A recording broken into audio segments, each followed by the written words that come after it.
Online training programme में NCC के सभी कैडेट्स का स्वागत है। आज ऑनलाइन ट्रेनिंग प्रोग्राम का सेकंड डे है और आज के जो सेकंड डे है उसमें जो हमारा जो सब्जेक्ट है वो जो हमारे देश के जो महापुरुष हुए हैं, जो सफलतम जो लोग हैं, उनकी जो व्यक्तित्व और जो कर्तृत्व है उनके ऊपर प्रकाश डालने का है, उनके व्यक्तित्व और कर्तृत्व के का अध्ययन करने का है और उनका अध्ययन करके हम ये जानेंगे कि किस तरीके से वो जो सफलतम लोग हैं उनके पीछे उनकी जो सफलता है उनके राज क्या है, किस तरीके से लोग सफल हुए हैं और किस तरीके से हम उनके जीवन की जो अच्छाइयां हैं उन अच्छाइयों को ग्रहण करके हम भी अपने जीवन को सफल बना सकते हैं। तो उन सभी को ध्यान में रखते हुए आज की जो ऑनलाइन क्लासेज हैं उनमें कुछ चुनिंदा जो सफलतम जो व्यक्ति हैं उनके बारे में आज अपन अध्ययन करेंगे। तो उसमें जो सबसे पहले मैं बात करता हूं आज के जो टॉपिक्स में, तो बात करते हैं अपन रतन टाटा। रतन टाटा का जो नाम है वो कोई नाम का परिचय की कोई मोहताज नहीं है। रतन टाटा आज पूरा देश और विश्व में वो अपनी एक अलग पहचान रख रखे हैं और रतन टाटा का जो एक कोटेशन है वो ये है कि जैसे लोहा होता है, लोहा बहुत हार्ड होता है, बहुत कठोर होता है और लोहे को कोई नष्ट नहीं कर सकता। लोहे को उसके साथ में जो लगी हुई जंग है वो ही उसको नष्ट कर सकती है। उसी प्रकार से जो इंसान है, जो मानव है, उस मानव की जो वैचारिक जो शक्ति है वो इतनी पावरफुल होती है कि उसको कोई नष्ट नहीं कर सकता। मानव के अंदर जो खुद की मानसिकता है और खुद की जो सोच है वो ही उसको नष्ट कर सकती है, वो ही उसको सफलता के रास्ते से रोक सकती है। तो यदि जिस प्रकार से लोहे की जंग नहीं होती है तो वो लोहा कठोर होता है, कई सालों तक चलता है। उसी प्रकार यदि मानव में खुद की जो मानसिकता है वो यदि बहुत स्ट्रांग होती है, वो संकीर्णता से परे होता है, तो वो भी अपना जीवन सफल कर सकता है और आगे बढ़ सकता है। ऐसे विचारों के जो धनी हैं वो रतन टाटा हैं। मैं इनका थोड़ा सा परिचय देता हूँ। रतन टाटा का पूरा नाम रतन नवल टाटा है, जिनका जन्म 28 दिसंबर 1937 को सूरत में हुआ था और जो भारत के सबसे जो व्यापारिक समूह है, जो टाटा समूह है, उनके वर्तमान में अध्यक्ष हैं। इस टाटा समूह की जो स्थापना है वो जमशेद जी टाटा ने की थी, ठीक है। और जो रतन टाटा हैं उन्होंने अपनी जो शिक्षा है वो कार्नेल विश्वविद्यालय व हार्वर्ड विश्वविद्यालय से प्राप्त की थी और इनका जो टाटा समूह, जो व्यापारिक टाटा समूह है, उनमें उनके जो प्रोडक्ट्स हैं वो बहुत सारे प्रोडक्ट हैं। इनमें आप जानते होंगे जैसे टाटा स्टील है, ऑटोमोबाइल्स है, टेलीकम्युनिकेशन है, सॉफ्टवेयर है, होटल्स हैं और कंज्यूमर गुड्स हैं। ये सारे के सारे जो प्रोडक्ट हैं वो टाटा जो व्यवसायिक ग्रुप है वो इसका निर्माण कर रहा है। कुछ दिन पहले आपने देखा होगा कि बाजार में एक लखटकिया कार जो आई थी वो भी रतन टाटा जी की ही देन है और वो जो कार है वो नई दिल्ली में ऑटो एक्सपो में 10 जनवरी 2008 को लॉन्च हुई थी और उनका एक सपना था कि एक हर भारतीय जो मध्यम वर्गीय परिवार है उनके हर घर में वो गाड़ी पहुंचे और वो 1 लाख रुपए की कीमत में ही उसको गाड़ी बनाई और वो लोगों को अवेलेबल करवाई, जिनमें रतन टाटा जी का जो सपना है वो पूरा हुआ है। इसके अलावा इन्होंने ये एक सफलतम व्यवसायी रहे हैं। पूरी देश और विदेश में इन्होंने बहुत अपनी सफलता का परचम लहराया है और इनको इनके सम्मान में कई राष्ट्रीय व अंतर्राष्ट्रीय पुरस्कारों से सम्मानित किया गया है। इन्हीं पुरस्कारों की कड़ी में इनको 26 जनवरी 2000 को पद्म भूषण पुरस्कार प्राप्त हुआ और 26 जनवरी 2008 को पद्म विभूषण प्राप्त हुआ। जैसा कि आप जानते हो कि पद्म विभूषण जो पुरस्कार है वो भारत का दूसरे नंबर का उच्चतम पुरस्कार है, पहला भारत रत्न है, तो वो भी इनको प्राप्त हुआ है। और 2008 में रतन टाटा को टाइम पत्रिका, जिसमें 100 प्रभावशाली लोगों की जो सूची थी उनमें इनको शामिल किया गया है। तो ये इनके लिए सम्मान की बात है और भारत के लिए और के लिए भी सम्मान की बात है कि उस तरीके से ऐसे सफलतम जो उद्यमी हैं वो किस तरीके से सफल होकर के पूरे विश्व में भारत का नाम रोशन करते हैं। जो रतन टाटा हैं, उनकी जो सोच है, वो उनकी जो थिंकिंग है, वो बहुत ही उच्चतम लेवल की है। उनका एक कोटेशन है कि मैं सही निर्णय लेने में यकीन नहीं करता, बल्कि फैसले को लेकर के उनको सही साबित करने में यकीन करता हूं। आप देखिए इस जो कोटेशन है वो क्या कह रहा है, रतन टाटा है, वो रतन टाटा के क्या विचार हैं कि मैं सही निर्णय लेने में यकीन नहीं करता। पहले ऐसे नहीं है कि निर्णय लेंगे फिर उन पर वर्क करेंगे। ये पहले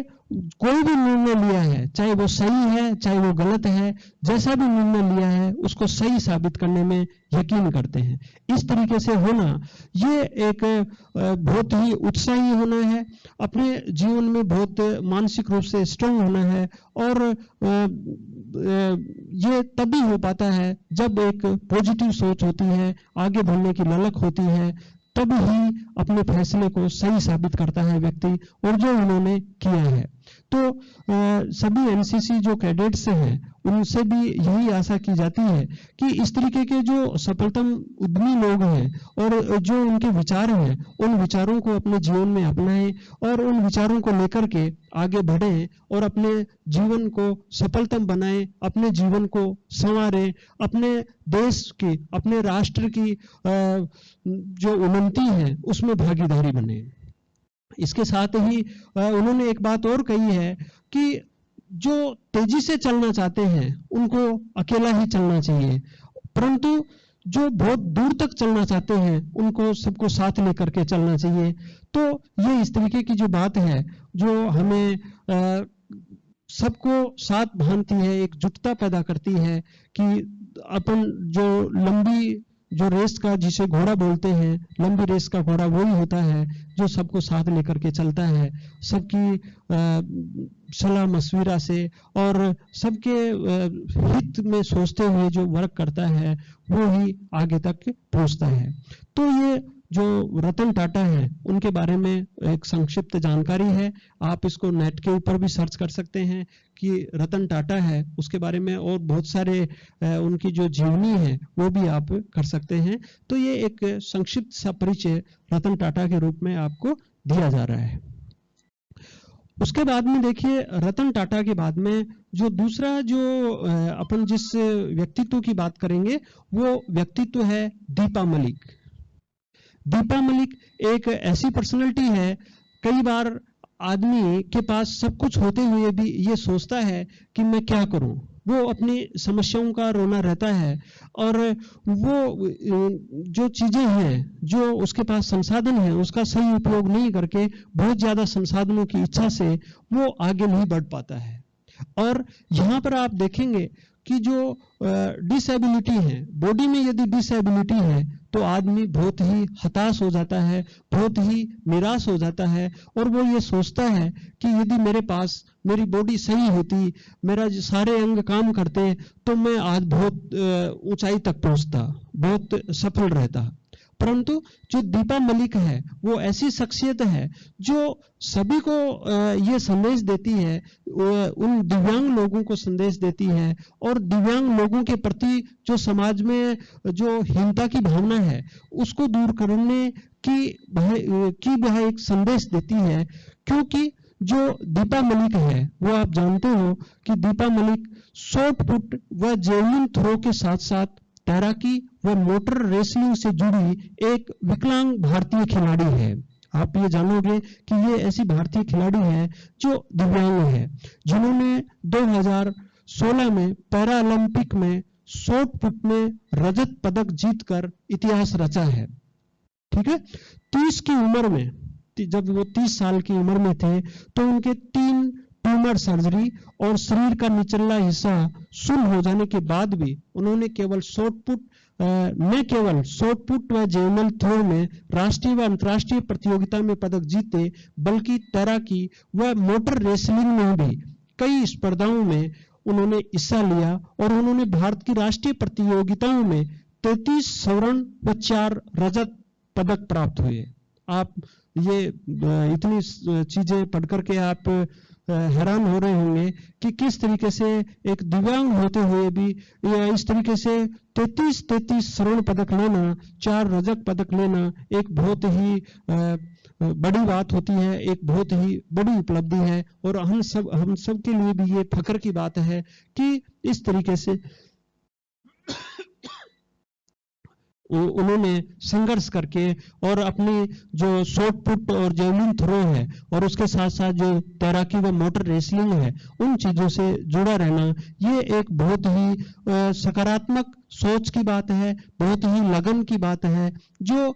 लगन और सकारात्मक सोच से ही पॉसिबल हो सकता है। वे भारत की पहली महिलाएं हैं जिन्हें हिमालय कार रैली में आमंत्रित किया गया तथा वर्ष 2008 और वर्ष 2009 में उन्होंने यमुना नदी में तैराकी और स्पेशल बाइक सवारी में भाग लेकर 2 बार Limca book of world record में अपना नाम दर्ज कराया है। यही नहीं, सन 2007 में उन्होंने ताइवान व 2008 में बर्लिन में जेवलिन थ्रो तथा तैराकी में भाग लेकर के रजत व कांस्य पदक प्राप्त किया है। कॉमनवेल्थ गेम्स टीम में भी वो चयनित की गई हैं। पैरा ओलंपिक खेलों में उन्होंने उल्लेखनीय उपलब्धियों के कारण से भारत सरकार ने उनको अर्जुन पुरस्कार जो 2012 में दिया गया, राजीव गांधी खेल रत्न पुरस्कार उनको 2019 में और पद्म श्री पुरस्कार उनको 2017 में दिया गया। तो आप देख रहे हो कि उनकी जो उपलब्धियां हैं वो उपलब्धियां वास्तव में ही काबिल तारीफ हैं। इतना कुछ होने के बावजूद भी, शरीर का निचला हिस्सा एकदम सुन्न होने के बावजूद भी इस तरीके से इतने पुरस्कार प्राप्त करना और इतनी सफलता के झंडे गाड़ना, ये वास्तव में ही बहुत बड़ी उपलब्धि होती है। तो सभी जो कैडेट्स हैं, सभी जो बच्चे हैं, उनको अपने को भी ये ध्यान में रखना चाहिए कि कभी भी अपने पास जितने भी संसाधन हैं, उन्हीं संसाधनों से अपने में रह करके अपने को बहुत सारे सफलता के आयाम स्थापित करने चाहिए। हमें अपने अंदर यदि जज्बा है, यदि अपने अंदर कुछ करने की चाह है, तो हम सभी जो परेशानियां होती हैं, सभी जो मुसीबतें होती हैं, वो सारी की सारी मुसीबतें एक दिन रुक जाती हैं, सारी मुसीबतें खत्म हो जाती हैं और आगे का जो रास्ता है वो अपने आप साफ होता जाता है। और वो कहते हैं कि हिम्मत मर्दा तो मद दे खुदा। जब आदमी हिम्मत करता है तो भगवान अपने आप में उसकी मदद करता है। तो ये हिम्मत के हिसाब से ही आगे बढ़ा जाता है। तो हमें जो दीपा मलिक है उनसे ये